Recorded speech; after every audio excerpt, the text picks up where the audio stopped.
The sun was merciless that morning, turning the ceremonial grounds into a stage of gold and shadow. I remember the heat, how it pressed against my skin like a living thing, how my hand instinctively checked the tracking knife at my belt, more habit than necessity. Not that anyone expected me to actually use it during a diplomatic hunt. I was there because the pack needed a scout, someone to read the forest while the important wolves played politics. A role, not a person. A legacy, not a life. My auburn hair was pulled back tight. Severe. The way my father had taught me. Professional. Invisible. I moved along the outer edge of the gathering, watching the rival pack's delegation with the careful attention that had kept me alive this long. Their powerful forms radiated confidence, territorial dominance barely masked by diplomatic smiles. Wolves born into power, into certainty. And then there was me. Human, expendable, tolerated, only because my father had been a legendary scout before the mission that killed him. They kept me around the way you might keep a well-worn map, useful occasionally, but never valued. Stay sharp, Ravenshaw. Beta Marcus had said that morning, not bothering to meet my eyes. His voice carried that particular tone I'd grown accustomed to over the years. Not quite dismissal, but close enough. Acknowledgement with distance. I'd nodded, said nothing, and taken my position on the perimeter where I belonged. The clearing was packed with bodies, our pack, the northern delegation, children playing at the edges while their parents negotiated territory rights and trade agreements. Ceremonial drums pounded a rhythm that made my chest tight. The air tasted like tension disguised as celebration, like smiles that didn't quite reach the eyes. My father used to tell me stories before he died. Not the gentle kind other scouts shared around fires. No tales of glory or clean victories. He told me about reality, about how the best trackers weren't the fastest or the strongest, but the ones who saw what others missed, who understood that danger rarely announced itself with a roar. Watch the shadows, Tess, he'd said during our last training session. His hand warm and calloused on my shoulder. Death rarely announces itself. It waits. It calculates, and it strikes when everyone else is looking the wrong way. I hadn't understood then. I was only 19, and all I wanted was for him to stop being so grim, to believe that I could be good enough to walk beside him instead of behind. But now at 25, standing at the edge of a clearing full of creatures who could tear me apart without effort, I understood. Every day I chose to stay, to serve, to matter, in the only way they'd allow. That was my quiet rebellion against the fear that whispered, I should run and never look back. A child's laugh cut through the drums. Prince Kale, the Alpha King's son, darted between the adults with the fearless joy of a 5-year-old who'd never known real danger. Dark hair catching sunlight, gray eyes bright with mischief. He was playing with a carved wolf, making it hunt through the grass while his father watched from the raised platform where the Alphas sat in negotiation. Alpha King Lucan Draven. Even his name carried weight. I'd seen him only from a distance over the years, always moving, always commanding, carrying leadership like armor he could never remove. Tall, dark-haired, with eyes that seemed to look through people rather than at them. Eyes that had gone cold 6 years ago when his mate was murdered. They said he'd become stone after that the only warmth left in him was reserved for his son, the last piece of softness in a world that had taken everything else. I'd never spoken to him. Why would I? I was Nathan Ravenshaw's daughter, the human girl who tracked game and kept her head down. He was a king. We existed in different worlds that happened to occupy the same space. The drums shifted rhythm. The formal hunt was beginning. A tradition where both packs would pursue game together, a symbolic showing of cooperation and strength. Warriors began shifting, bones cracking and reforming, fur rippling across skin. The air filled with the scent of pack magic, wild and primal. I stayed human, as always. Moved to the tree line where I could read tracks, watch for movement, serve my purpose from the margins. That's when I saw it. The glint of metal in the trees, 40 yards out. Wrong angle, wrong position. My father's voice echoed in my memory. Death waits. It calculates. My eyes tracked the source. A figure, concealed in branches too deliberately. The way he held himself still, predatory, focused. Not watching the hunt. Watching the platform. Watching Prince Kale, time crystallized. I saw the blade leave his hand before my mind fully processed the threat. Silver, spinning through golden sunlight. An arc of death so beautiful it didn't seem real. Heading straight for the child who'd wandered too far from the platform, still playing, still laughing, still safe in his innocence, 40 feet away. 30. The blade whistling through air. My body moved before thought. Before fear. Before the rational voice that said I was human, breakable, that this wasn't my responsibility. I ran. 20 feet. 15. Pack members turning, seeing the blade, seeing the child, mouths opening to scream warnings that would come too late. 10 feet. Kale looked up, confused by the sudden movement, the changing energy. His gray eyes, his father's eyes, met mine for a heartbeat. 5 feet. I threw myself between the blade and the boy. The impact was cold fire, silver-piercing flesh, driving deep into my chest just left of center. I felt it enter, felt it spread poison through my veins with each heartbeat. My body jerked forward from the force, arms instinctively wrapping around Kale as we fell together. Pain, blinding, consuming, absolute. But beneath it, relief. The blade had hit me. Not him. Chaos erupted. Screams, snarls. The drums stopped. I heard Kale crying beneath me, felt his small hands clutching my jacket, heard voices shouting orders, pack warriors mobilizing, someone yelling about an assassin in the trees, and then a sound that would change everything. A roar. Not of rage, of anguish. Raw, devastated, breaking, hands on my shoulders, impossibly gentle despite their strength. Someone turning me over carefully, and I couldn't help the gasp of agony as the movement shifted the blade embedded in my chest. No, no, no, no. I knew that voice. Everyone knew that voice. The Alpha King. My vision swam, darkening at the edges, but I could see him. Lucan Draven on his knees beside me, his hands shaking as they hovered over the blade, afraid to touch it, unable to pull away. His face, I'd never seen anything like it. Stark horror, grief, something breaking behind his eyes that had been held together by force of will alone. Kyle. I managed to whisper through the blood rising in my throat. Is he safe? The word cracked. You saved him. You. His voice broke completely. The last thing I saw before darkness took me was something impossible. A tear sliding down the face of the Alpha King who never cried. And the last thing I felt was his hand warm, trembling, desperate, cradling my face like I was something precious, like I mattered. The world narrowed to 3 things: the silver blade lodged in my chest, the metallic taste of blood in my mouth, and Alpha King Lucan Draven's face hovering above mine. His hands trembled as they cupped my shoulders, and I realized with distant shock that the great Alpha King, the unshakable leader who'd commanded 3 territories for over a decade, was shaking. Stay with me, Tessa, stay with me, that's an order. His voice cracked on my name, and something in my fading consciousness registered that he knew it. He knew my name. I tried to respond, but my lungs wouldn't cooperate.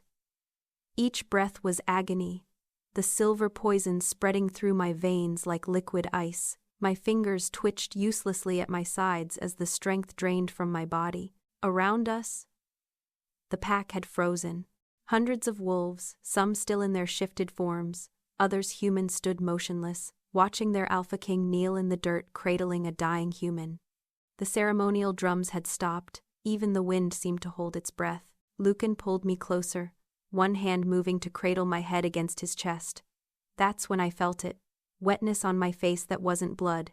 Tears, his tears, falling hot and fast onto my skin as he bent over me like he could shield me from death itself. Not again. I can't, not again. Please. The words were barely coherent. A broken prayer from a man who'd forgotten how to pray. His whole body shook with the force of emotions he'd kept locked away for 6 years, and now they were pouring out in front of everyone. The mighty Alpha King was breaking, and his pack could only watch in stunned silence. Somewhere beyond the bubble of our shared agony, chaos erupted. Beta Marcus's voice barking orders. Warriors crashing through the trees where the assassin had been. Kyle crying for me, being held back by someone. But it all felt distant, unimportant compared to the strange intimacy of this moment, me dying in the arms of a king who shouldn't care, whose tears shouldn't be falling for someone like me. Let me carry her, Alpha. Beta Marcus appeared at Lucan's side, hands reaching. You need to. No. The word was a snarl, feral and absolute. Lucan's arms tightened around me with desperate gentleness. No one else touches her. He rose in one fluid motion, lifting me like I weighed nothing. The movement jolted the blade, and I couldn't stop the whimper that escaped. His eyes, those cold gray eyes that had looked through me for years, fixed on my face with devastating intensity. I've got you. I've got you. He repeated it like a mantra as he began to move, not walking but running. His supernatural speed carrying us across the grounds, pack members scattered from his path, their faces blurring past. I caught glimpses of shock, confusion, something like awe.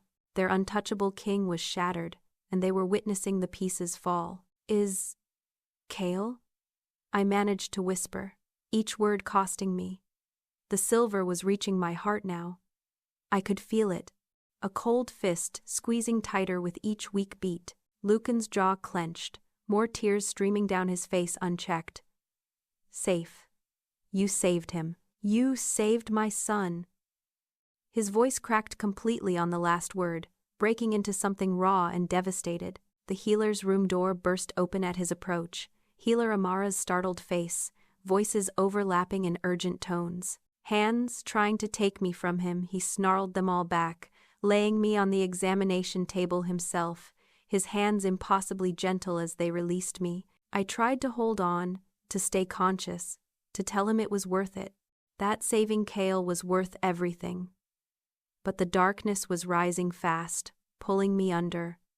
The last thing I saw was Lucan's hand reaching for mine, his face destroyed by grief.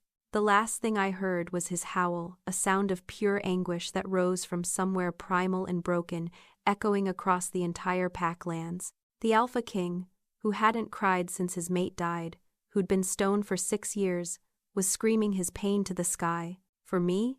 For a human girl who was nobody. Then the darkness swallowed me whole. The silver should have killed me within hours. Healer Amara said as much on the first night, her voice carefully professional even as her hands worked frantically to slow the poison spreading through my veins. The blade missed her heart by centimeters. She's fighting. Lucan didn't respond.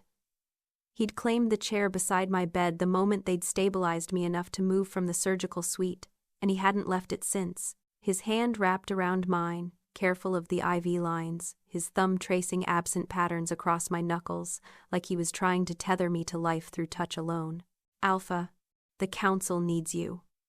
Beta, Marcus stood in the doorway on the second day, his tone respectful but insistent. The northern delegation is demanding answers. We need to address. The snarl that ripped from Lucan's throat made Marcus take an involuntary step back. Get out. But I said out. Lucan's eyes flashed gold, his alpha command rolling through the room like thunder. Marcus retreated, and the door closed with a soft click that sounded deafening in the silence. The pack whispered.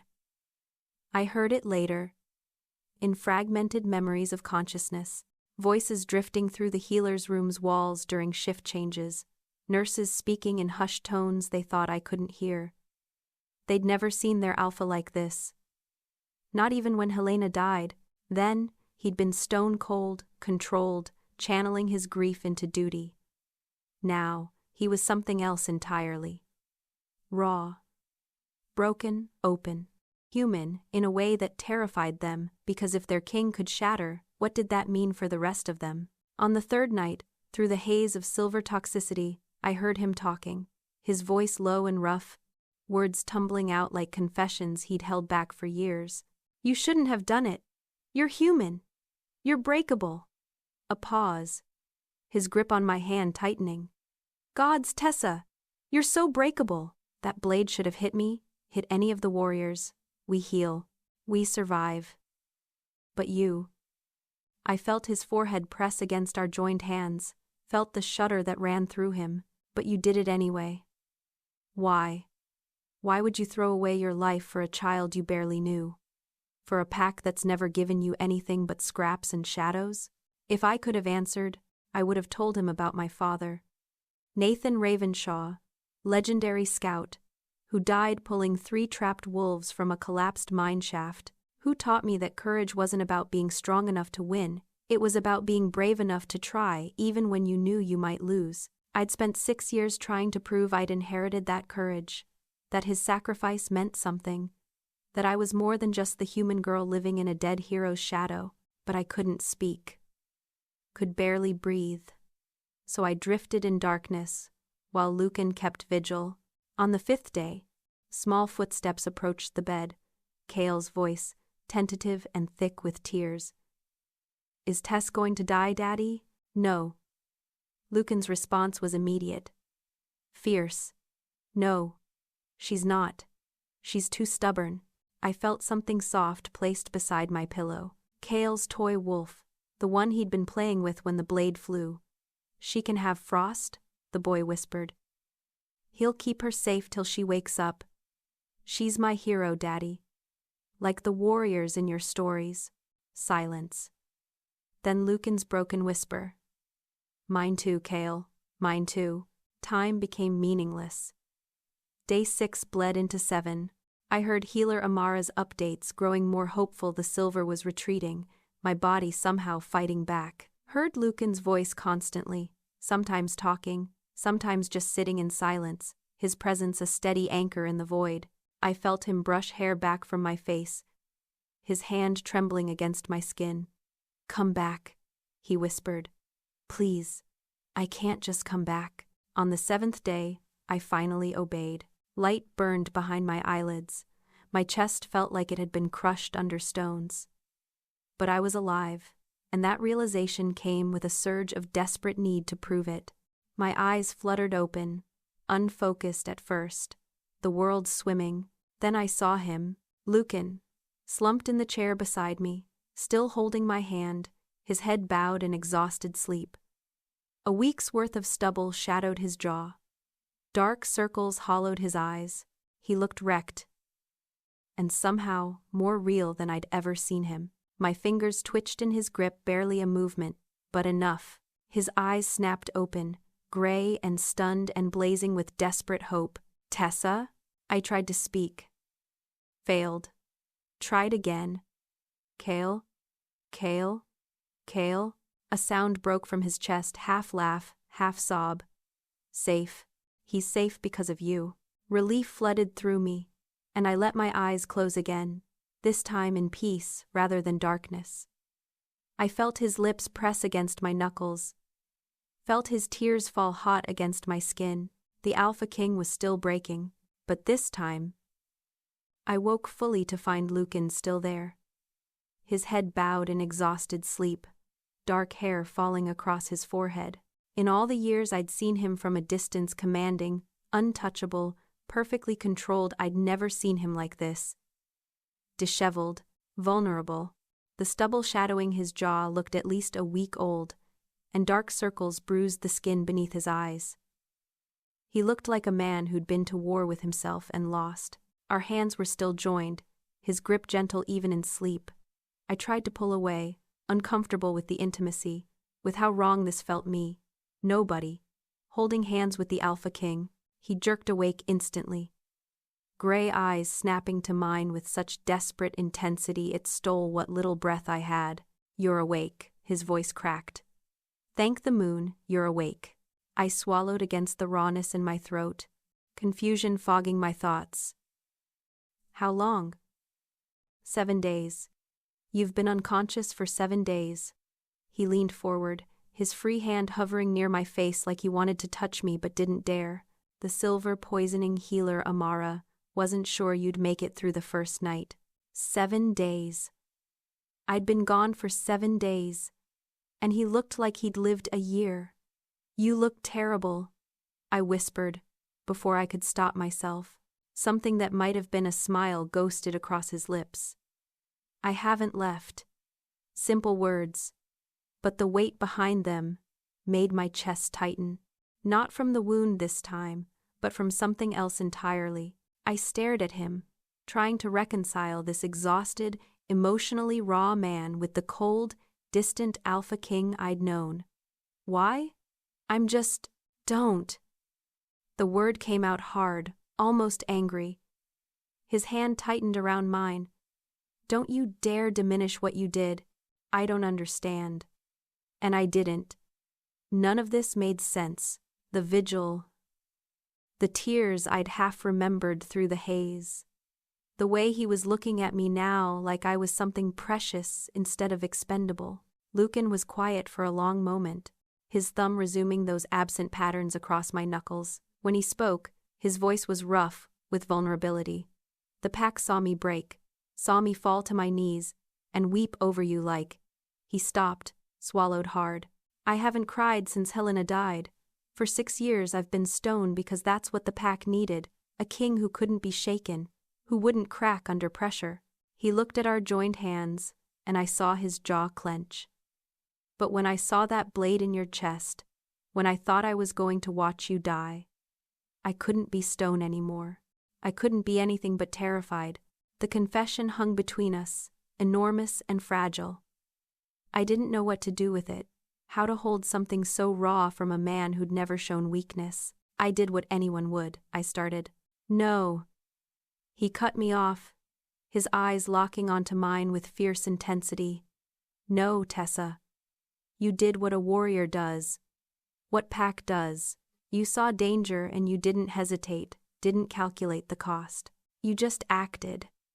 His voice dropped to something almost reverent. And you're human, breakable, mortal. You had every reason to run, and you ran toward the blade instead.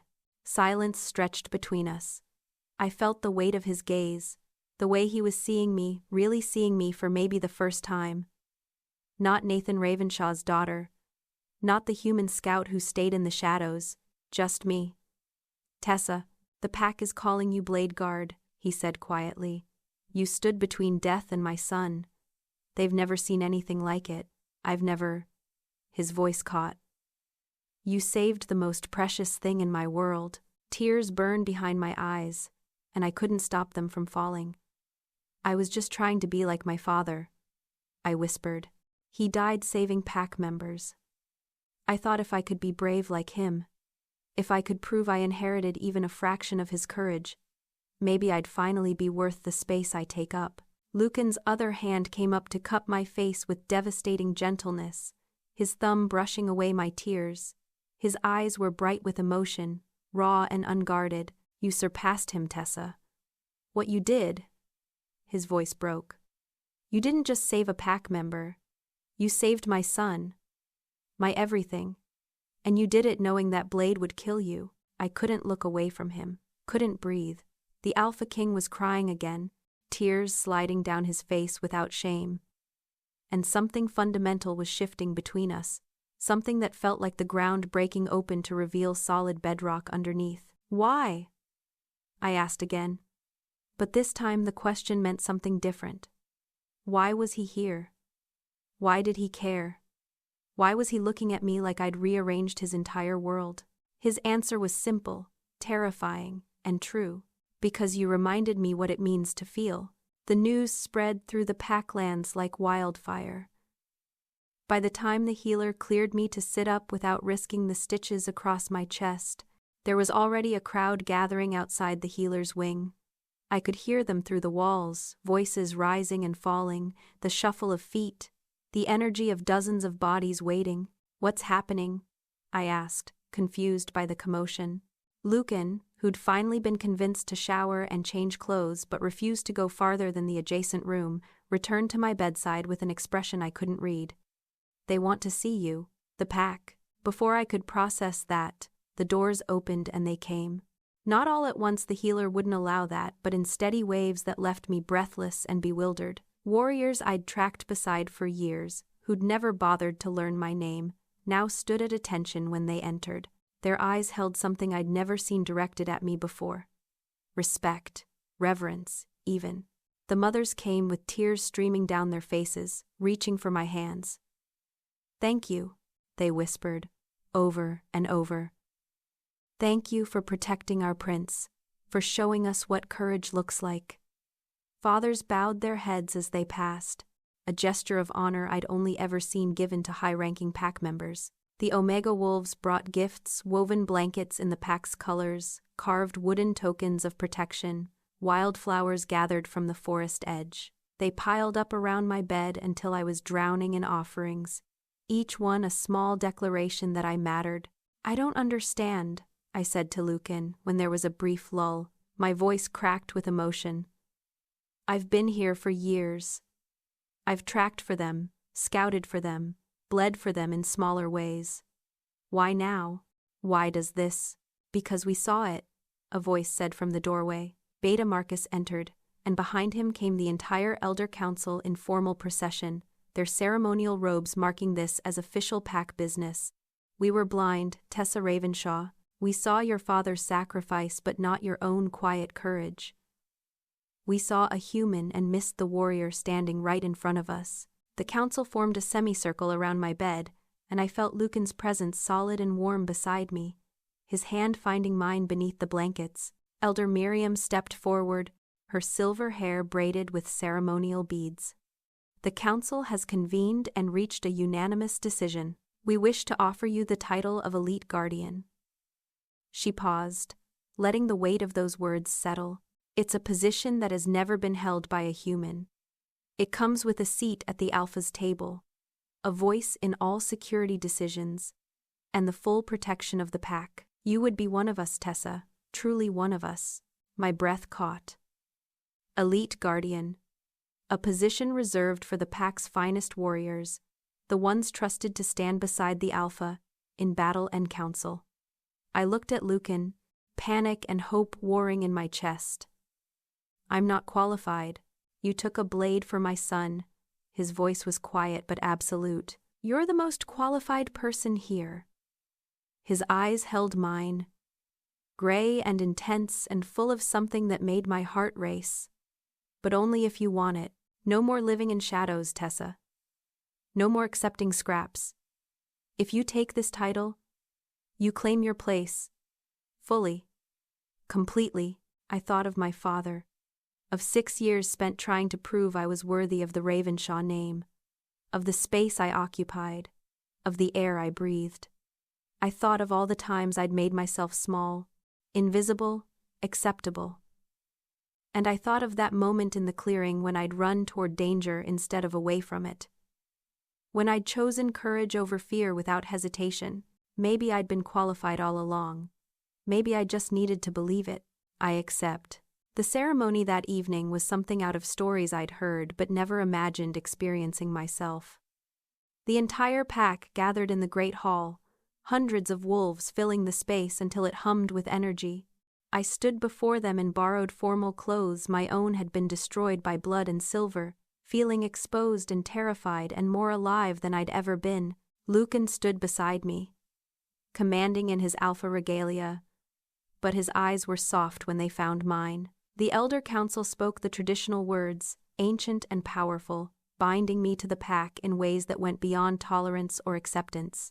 Then Lucan stepped forward with the Elite Guardian mark, a silver cuff engraved with protective runes that would be permanently fixed to my upper arm.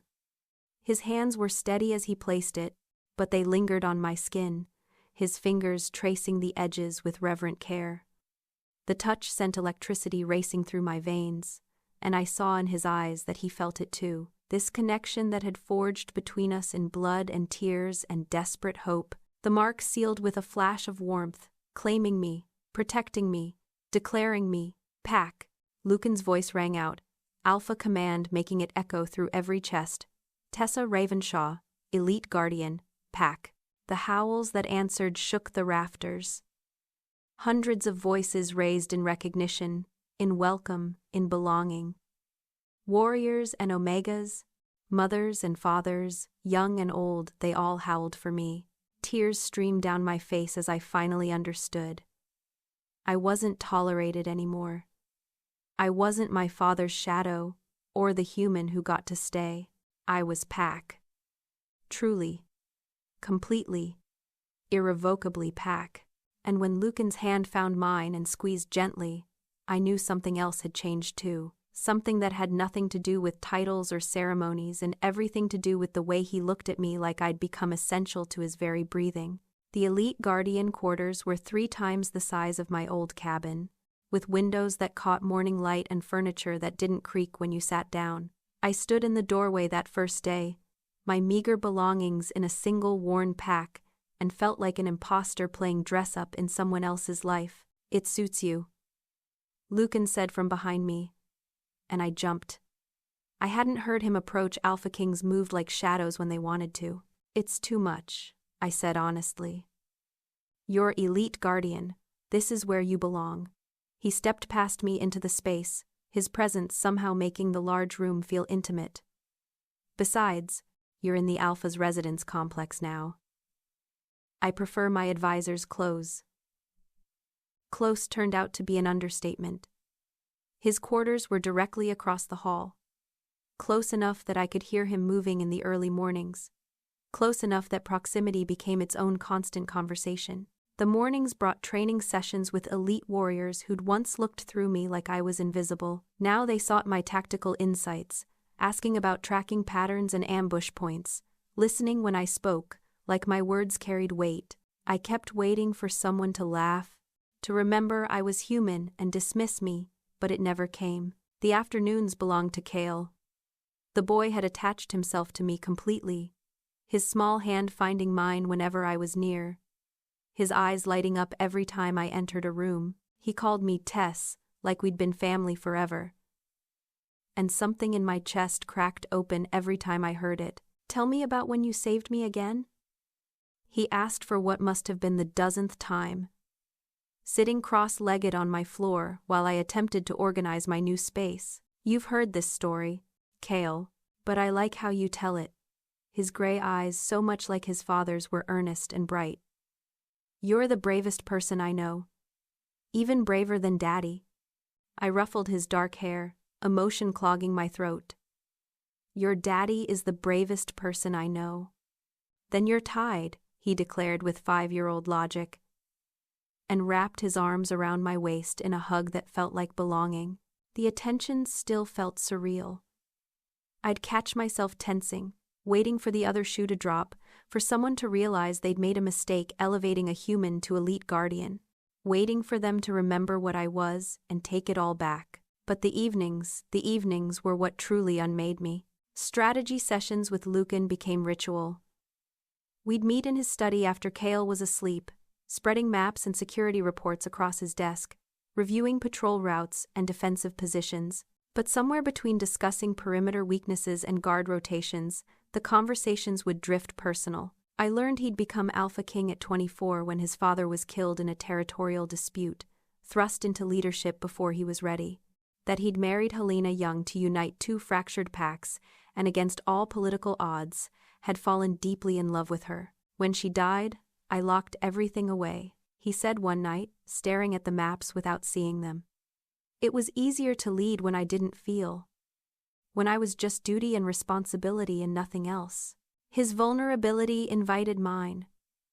I told him about the crushing pressure of living up to Nathan Ravenshaw's legend, about 6 years of trying to prove I was worthy of my father's name. I thought if I was useful enough, skilled enough, maybe I'd finally matter, I whispered. Maybe people would see me as more than just the human who got to stay. Lucan looked up then, his gray eyes intense in the lamplight. He reached across the desk, his fingers brushing mine where they rested on a patrol schedule. "You've always mattered, Tessa. I just didn't let myself see it." The air between us charged, electric. His hand covered mine fully, warm and strong, and I couldn't breathe. Couldn't think, could only feel the way he was looking at me, not like a king regarding his guardian, but like a man seeing a woman who'd rearranged his entire world. He leaned forward slightly. I mirrored the movement without conscious thought. The space between us narrowed to inches, his breath warm against my lips, his eyes dropping to my mouth with clear intention. The door burst open. "Alpha! We've got..." Beta Marcus froze, taking in the scene with wide eyes. "I apologize, but there's urgent news from the Border Patrol." Lucan pulled back, but his hand lingered on mine for one more heartbeat before he let go. "I'll be right there." His voice was rough, strained. Marcus retreated quickly, and Lucan stood, running a hand through his hair. He looked at me with something fierce and hungry and tender all at once. This conversation isn't finished." "No," I agreed softly. "It's not." He left, and I sat in the study alone, my hand still tingling where he'd touched it. Something fundamental had shifted between us. We'd crossed some invisible line, acknowledged something that couldn't be unacknowledged. Permission to want, permission to hope, permission to imagine that maybe, impossibly, the distance between Elite Guardian and Alpha King wasn't as insurmountable as it should be. I touched my lips, imagining what might have happened if Marcus hadn't interrupted, and for the first time in 6 years, I let myself want something more than survival. I let myself want him. The interrogation room stank of fear and silver. I stood beside Lucan behind the one-way glass, watching Beta Marcus work on the captured assassin. The man had held out for 3 days. But werewolf interrogation techniques were thorough, and eventually, everyone broke. "This was just the opening strike," the assassin finally gasped, blood trickling from his split lip. "You think killing the human will stop what's coming? You're already too late." My blood ran cold. Lucan's hand found the small of my back, steady and grounding, but I felt the tension radiating through him. The conspiracy ran deeper than anyone had imagined. Not just the Northern Pack's rival Alpha, but Pack members, our own Pack members involved in a traditionalist faction that saw my elevation as Elite Guardian as an abomination. To them, I wasn't a symbol of courage or worth. I was a threat to Pack blood purity, a dangerous crack in foundations they believed should remain unshakable. The anonymous threats started arriving the next day. Crude letters shoved under my door, left on my training mat, slipped between the pages of security reports. "Human filth doesn't belong in Pack leadership. You're a stain on our heritage." The blade missed once. It won't miss again. I was reading the latest one when Lucan walked into my quarters unannounced. He took one look at the letter in my hands, and his eyes flashed gold, a snarl ripping from his throat that made every instinct I had scream danger. His body rippled, bones beginning to shift beneath skin as his wolf surged forward with barely controlled rage. "Lucan." I reached for him, and my touch seemed to anchor him. He fought back the shift, but his breathing was ragged, his hands shaking with the effort of maintaining control. "Who?" The word came out guttural. "More wolf than man." "Who dares threaten you?" "We don't know yet. That's why Marcus is. I'm doubling your security detail." He took the letter from my hands, crumpling it in his fist. "You don't go anywhere without guards. Not the training grounds, not the strategy sessions, nowhere. I don't need." "Yes, you do." His eyes met mine, fierce and desperate. "They've threatened you because of what you represent. Because you're changing things, they want to keep the same. I won't risk you. I can take care of myself," I said, frustration bleeding into my voice. "I know you can." His hand came up to cut my face with devastating gentleness, the contrast to his earlier rage making my chest tight. "But let me protect you anyway. Please." The please broke me. Alpha Kings didn't beg, but there was pleading in his eyes, raw fear that I'd refuse him this. "Okay," I whispered. "Okay." The emergency council meeting that evening brought worse news. Elder Miriam's face was grave as she addressed the assembly. "A tribunal has been called by the regional alphas. They want testimony about the assassination attempt, but more than that they want to address Tessa's position as Elite Guardian." My stomach dropped. Lucan's jaw clenched so hard I heard his teeth grind. Some see her elevation as inspiration, Beta Marcus added grimly. But others see it as dangerous precedent. There are alphas calling for her title to be revoked. He glanced at me apologetically, for a return to traditional pack hierarchies that don't include humans in leadership. When? Lucan's voice was deadly calm. 2 weeks. Neutral territory. Tessa's presence is required. The meeting dissolved into strategic planning, voices overlapping as they discussed travel arrangements and security protocols. I sat silent, processing the reality that I'd have to stand before dozens of powerful alphas and defend my right to exist in this new space I'd claimed. That night, I lay awake staring at the ceiling, listening to guards patrol the hallway outside my door. The weight of everything pressed down until I could barely breathe. Soft footsteps approached my door. A quiet knock. Then Kale's trembling voice. "Tess?" I opened the door to find him in his pajamas, tear tracks on his face, clutching his toy wolf. I heard Daddy and Beta Marcus talking. "You have to go away." To the scary alphas. "Kale, don't go." He launched himself at me, small arms wrapping tight around my waist. "What if the bad people hurt you? What if you don't come back?" I knelt down, pulling him close, my heart breaking at the terror in his voice. "I have to go, sweetheart, but I promise I'll come back." "You promised you'd stay," he sobbed. "You said you'd stay in the big house with me and Daddy." "And I will. This is just for a little while." I carried him to my bed, tucking him in beside me, his toy wolf clutched between us. "I'm Elite Guardian. Remember? That means I'm strong. It means I protect the pack. But who protects you?" His voice was so small, so scared. "Your Daddy," I whispered, smoothing his dark hair. "And you. And all the warriors who finally decided I'm worth protecting." He burrowed closer, his breathing eventually evening out into sleep. I held him, this child who'd become my family without me quite realizing when it happened, and let my own tears fall silently. I didn't hear Lucan enter. Didn't know he was there until I looked up and saw him standing in the doorway, still dressed from the council meeting. The expression on his face demolished me, devastation and love and fierce protectiveness all tangled together. He didn't speak, just looked at us, his son and the woman who'd saved him, curled together in sleep, and something in his eyes said he'd burn the whole world down before he let anyone take this from him. Before he let anyone take me. I couldn't sleep. Every time I closed my eyes, I saw hostile faces, heard voices calling me abomination, felt the weight of judgment from alphas who'd decided I was a threat before ever meeting me. At midnight, I gave up, pulled on training clothes, and slipped past my guards with the skills my father had taught me. The training grounds were supposed to be empty.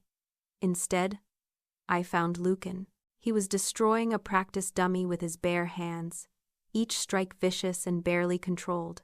No technique, no form, just raw violence channeled into wood and canvas. Sweat dampened his hair, plastered his shirt to his back. He moved like a man possessed, like he was fighting something he couldn't name and couldn't defeat. I watched from the shadows until he finally sensed my presence. He stopped mid-strike, chest heaving, and turned to face me with eyes that glowed faintly gold in the darkness. "You should be resting," he said. His voice rough. "So should you." He let out a sound somewhere between a laugh and a growl, dropping his stance. His hand came up to run through sweat-dampened hair, and I saw it trembling. The Alpha King. Shaking. I keep seeing it. The words came out raw, scraped from somewhere deep. "The blade. Your blood. Your eyes closing." "I can't." He broke off, his jaw clenching. "I can't make it stop." I stepped closer, into the circle of light cast by the training ground torches. But I survived. Barely. His eyes fixed on mine with desperate intensity. "You barely survived, and now I'm sending you into a room full of alphas, who want you gone, who see you as something to be eliminated. I'm sending you straight into danger, and his voice cracked. "I can't protect you there." "You're not sending me," I said firmly. "I'm choosing to go." He turned to face me fully, and the anguish in his expression made my chest ache. Why? Tessa, you've proven yourself 10 times over. You don't owe anyone anything more. Just stay here. Stay safe. Because if I don't face them, every human who comes after me will face the same doubt. I moved closer still, close enough to feel the heat radiating from his body. If I back down now, I prove them right. That humans don't belong in pack leadership. That we're too weak, too breakable, too other. His eyes searched mine, and I saw the moment he truly understood, saw all my strength, all my determination, all the quiet courage I'd been carrying for years. When did you become so brave? I've always been brave, Lucan. My voice was soft but steady. You just finally noticed. The space between us felt charged, electric, like the air before lightning strikes. His breathing was uneven, his hands clenched into fists at his sides like he was physically restraining himself from reaching for me. I can't lose you, Tessa. The words came out broken, desperate. I won't survive it. You barely know me. I know enough. He took a step forward, closing the distance until I had to tilt my head back to hold his gaze. I know you're fierce and loyal, and you saved my son when you had every reason to save yourself instead. His voice dropped to a whisper, intimate and devastating. I know I haven't felt alive in 6 years until you bled on my hands and made me remember what it means to feel anything beyond duty. My breath caught. Lucan. His hands came up to cup my face, trembling against my skin. This powerful alpha king, this man who commanded 3 territories and never showed weakness, shaking as he held me like I was something precious and terrifying all at once. Come back to me, he whispered, his forehead dropping to rest against mine. Promise you'll come back. I promise. The kiss shattered us both. His mouth found mine with desperate hunger, claiming and seeking and pleading all at once. I gasped against his lips and he swallowed the sound. One hand sliding into my hair, while the other wrapped around my waist and pulled me flush against him. We came together like storm meeting shore, inevitable. Powerful. Absolutely right. I kissed him back with 6 years of loneliness and longing I hadn't let myself acknowledge. Kissed him like I was memorizing the taste of him, the feel of him, the way he trembled when my hands fisted in his shirt. He kissed me like I was air, and he'd been drowning, like I was home after years of being lost. When we finally broke apart, both breathing hard, his hands were still cradling my face, and his eyes were bright with unshed tears. I love you, he said, simple and true. I don't know when it happened. Maybe when you threw yourself in front of that blade. Maybe during the 7 days I sat beside you, terrified you'd never wake up. Maybe it's been growing this whole time, and I was too afraid to see it. But I love you, Tessa Ravenshaw. And I need you to come back to me. Tears spilled down my cheeks. I love you too, I whispered. And I will, I promise. He kissed me again, softer this time, a vow pressed lip to lip. And standing there in the darkness with his arms around me, I believed it. I would face the tribunal. I would stand before hostile alphas and defend my place, and I would come back to him. The tribunal grounds were ancient, carved into mountain stone by packs long dead. 20 regional alphas sat in a semicircle of elevated seats, their combined power making the air itself feel heavy and oppressive. I could taste their dominance on my tongue, feel it pressing against my skin like a physical weight. I stood at the entrance in elite guardian formal dress, deep black leather marked with silver runes, my hair pulled back in the severe style reserved for official pack business. The outfit was armor and declaration both. I was here not as Nathan Ravenshaw's daughter or the human who got lucky, but as elite guardian of the Draven pack. Protocol dictated I enter alone, that I walk the long path to the center of the tribunal floor, while alphas judged every step, assessed every weakness. Lucan appeared at my side, his hand finding the small of my back. Alpha, the protocols. We walk together or not at all, Lucan declared, his voice carrying alpha command that made several of the assembled alphas straighten. He met their stares with cold authority. She's my elite guardian. Where she goes, I go. We walked together, our footsteps echoing in the vast stone chamber. I felt the weight of 40 eyes on me, calculating, dismissing, hating, but Lucan's presence beside me was steady, grounding. A reminder that I wasn't alone in this. Alpha Connor rose first, his massive frame radiating barely controlled aggression. A human in pack leadership is an insult to our traditions, to everything our ancestors built and died to protect. Alpha Seraphine stood, elegant and cold. She's a symbol of weakness. What comes next? Humans as betas? As alphas? Where does this degradation end? Murmurs of agreement rippled through the assembly. My heart pounded, but I kept my expression neutral, my spine straight. The tribunal elder, a silver-haired alpha named Matthias, who served as neutral arbiter, raised his hand for silence. The accused may speak. Accused. Not honored guest. Not elite guardian. The word choice was deliberate, damning. I stepped forward, forcing my voice to remain steady despite the fear clawing at my throat. 3 weeks ago, during a diplomatic gathering, an assassin targeted Prince Kael Draven. I was tracking at the perimeter when I saw the blade leave his hand silver, aimed at a 5-year-old child who'd wandered from his father's side. The hall was silent except for my voice, carrying to every corner. I didn't think about species or politics. I didn't calculate odds or consider protocols. I saw a child in danger, and I ran toward him instead of away. I paused, meeting the eyes of the alphas who wanted me gone. The blade was meant for him. I made sure it hit me instead. I pulled aside the formal collar, revealing the scar still healing, raised an angry red, the mark of silver poisoning that should have killed me. This is what it cost me, and I'd pay it again without hesitation. Bravery doesn't negate that you're human, Connor snarled. Lucan moved before I could respond, his presence commanding as he positioned himself beside me. She's the strongest person here. His voice rang with such conviction that even Connor fell silent.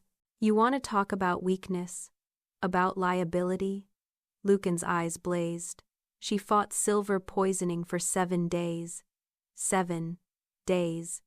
Most wolves would be dead within hours. She survived what would kill the majority of this assembly, and she did it without supernatural healing, without pack bonds to sustain her. She survived on human resilience alone.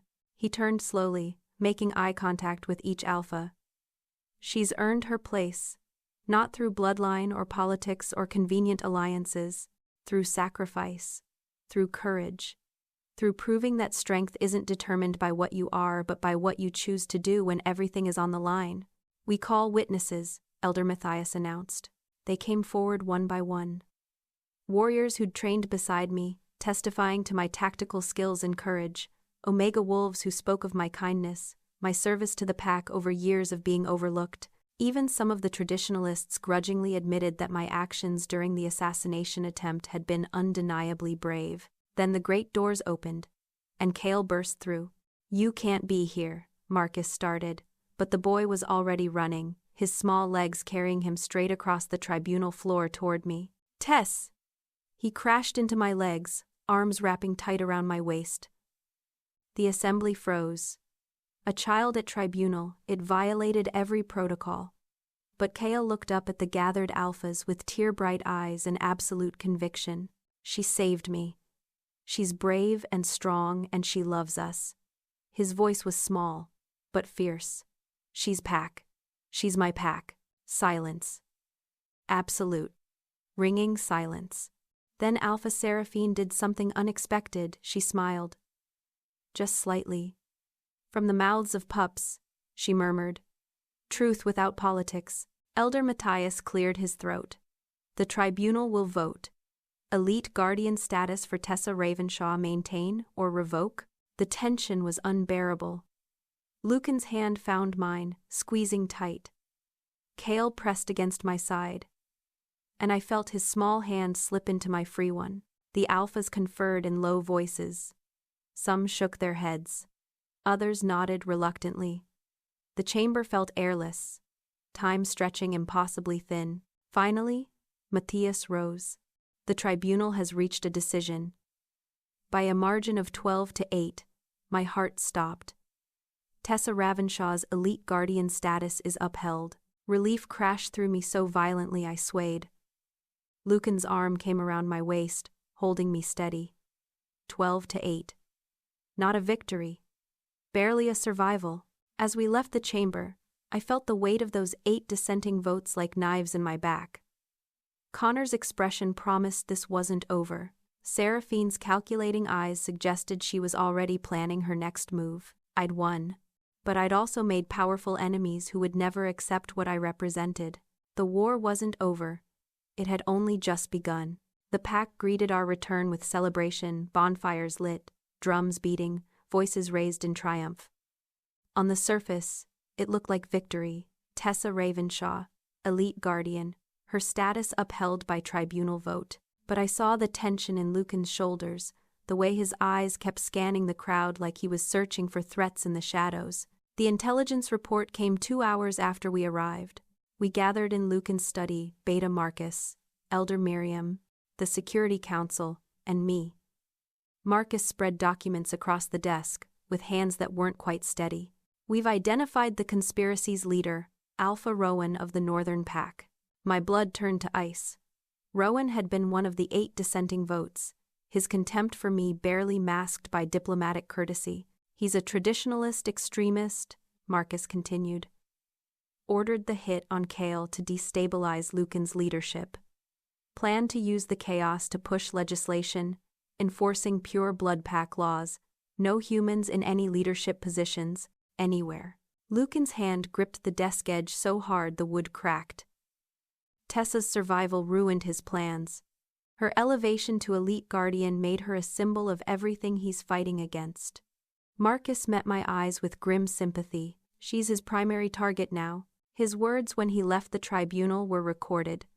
This isn't over, human, Elder Miriam added quietly. Our sources report 3 separate assassination attempts in planning. Different methods, different timelines. He's determined. Then we send her away.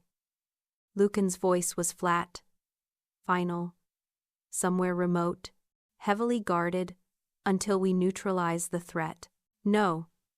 The word came out sharper than I intended. Every eye turned to me. I won't be the human who ran. I won't prove them right. Tessa, no, Lucan. I stood, meeting his gaze across the desk.